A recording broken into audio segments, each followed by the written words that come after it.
Sige na. Hi Kapil.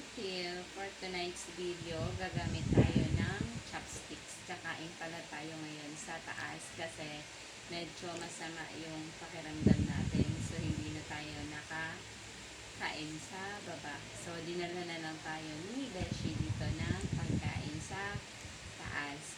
And yes, for today's video, gagamit tayo ng chopsticks kasi practice na din to namin dahil pupunta kami ng Israel. Ang gawin mo dyan.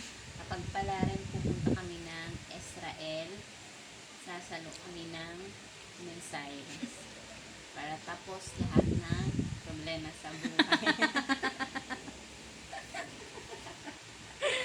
Pero ngayon pa lang, yung pinoproblema ko is paano gamitin to. Paano nga ni Ut? Sige. Like this. Tapos, Isipit mo sa baba. Kanin. Ulam. yeah. So, ngayon pa lang, mapapasma na talaga ako kasi hindi ako marunong gumamit dito. Pero look, may nakuha tayo, diba? Sa gustong sumama sa amin papuntang Israel, bigyan nyo lang kami. Sa mga napapagod na sa buhay dyan, sumama kayo sa amin. Isang minsan lang yan, tapos